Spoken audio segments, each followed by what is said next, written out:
So to start off, I just want to actually apologize. I should not be up here. Everyone knows that everyone wanted Mandy to do the speech. She said no, and then we had Caroline next. That would have been pretty funny, but she also bailed. So Speedy eventually asked me. Hello, Speedy. As many of you know, on seniors night every year, Speedy makes a speech about each graduating player. To start mine off this year, he said, Foxy. We could take up a whole night talking about Foxy. Speedy, I could say the same thing about you. I want to talk about you all night. So I was preparing for the speech. I was trying to recall what the seniors before me had talked about. 2 years ago, Colleen Daly talked about toughness, which was pretty accurate because she had a really busted up eye at the time. Rachel spoke about each year and what it meant to her. She went through and talked about the group of girls associated with each year. And then I thought, no, wait. Colleen couldn't have been 2 whole years ago. I swear she was just here. I think I had completely lost the concept of time. It sort of all meshed together. I think being an athlete has really forced me to focus on time. I was trying to think of all these stories to tell, and I couldn't distinguish what year each one had happened. It's kind of blending together. So yeah, being an athlete definitely forces you to really explore the boundaries of time. Let me tell you, you have no idea how long 60 seconds is until you're forced to do a plank. You have no idea how short 32 seconds is until you're supposed to complete a timed suicide. Or is it 33 seconds? 28? Speedy never really figured out that time, which actually kind of worked in our benefit sometimes not so much. But most of all, in regards to time, you have no idea how short 5 years really is until you find yourself at a podium at the very hotel that you had your recruitment trip at, in front of 100 people, hundreds actually, at 8 a.m. in the morning. So 5th year, retired, team grandma. Well, that's what we used to call the seniors back in my first year days, back in the days of the grandmas. So here I am, a senior.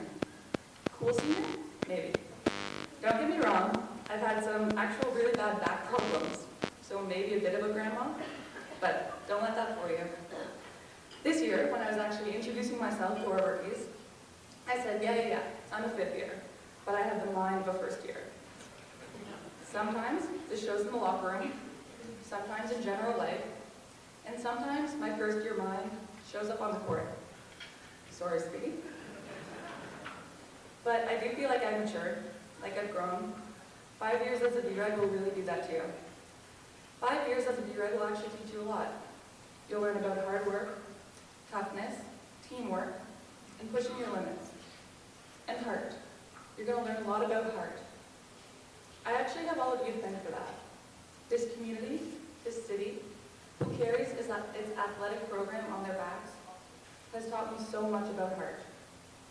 From the young athletes, many in the crowd, who I hope will one day rock the red and black, you are consistent reminders about the pure, simple love of the game.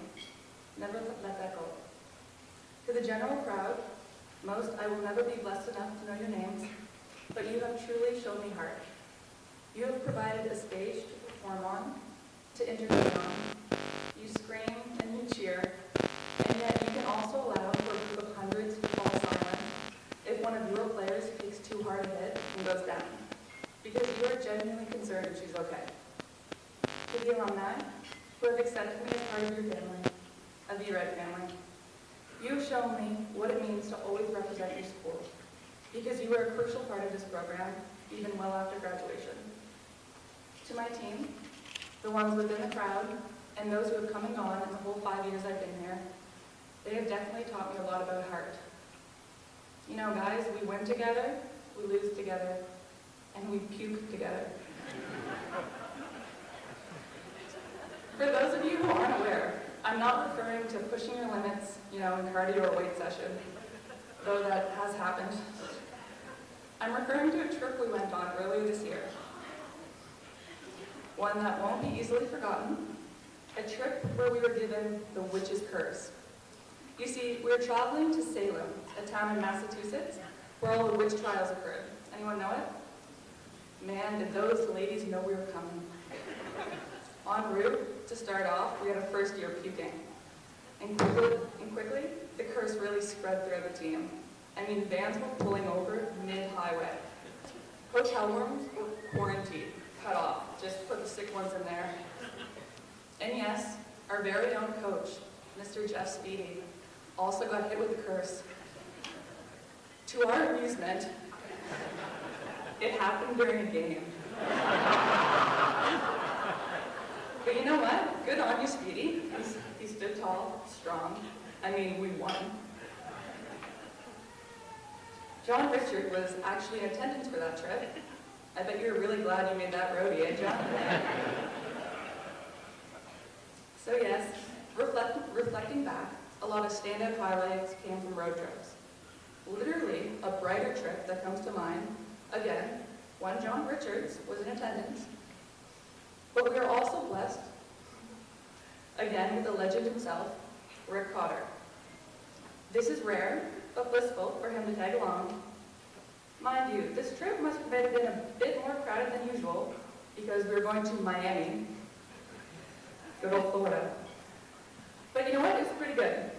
There were no pukey witchy curses or anything like that, but we did get all the vans towed in downtown Miami.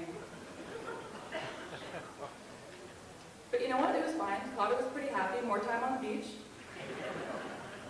John Richard, you must really be our lucky charm.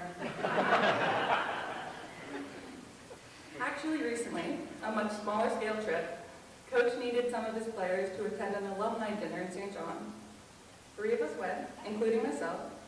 You know, we're pretty excited.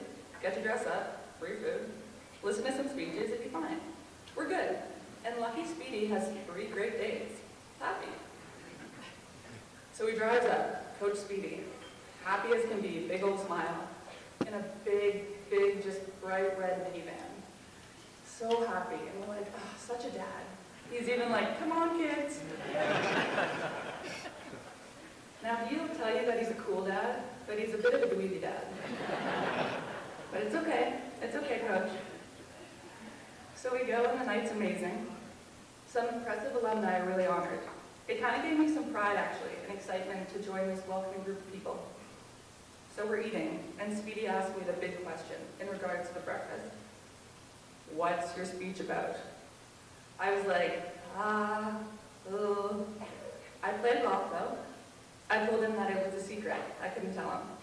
Probably something I've actually learned from basketball. You know, think quick on your feet. Cotter, be quick, no hurry. So it's a secret. Coach, I can't tell you. But in all seriousness, I just had no idea what I was going to talk about. Of course, I had some stories, points I wanted to bring up, Speedy puking. But I didn't have a great understanding of what my speech was about. So I thought, and I talked to some of the other graduating players, because I really am standing up here representing all my graduating class. And then it hit me. It was obvious. It was actually always in front of me. My speech is about family. The fans, the alumni, the coaches, and the players. Just a big B-Red fan. The first years, who are young and prosperous, who have glowing futures. I hope you all know that. The in-between years, who, have a little experience under their belts, but still have time to make their mark. Then you have the teen grandmas, who are about to step forward, out of the gym, and find out who we really are without basketball. Then we have our wise great-grandfather, Mr. Cotter, whose name we consistently wish could be on the roster because he could easily destroy anyone on our starting lineup. And then we have the dweeby, cool dad in the big red minivan, Coach Speedy, who cares so much for all of his players and all of his family. We have our stories, the roadies, the wins, the losses, all the years that have blended together, but somehow how each have been so special in their individual way. I am truly blessed to have been a part of this program for 5 years. So before the music comes on or something and I get kicked off the stage, Speedy boots me off. I just want to say in closing, for me, for now and always, red means UNB, red means heart, and the red means family. Thank you.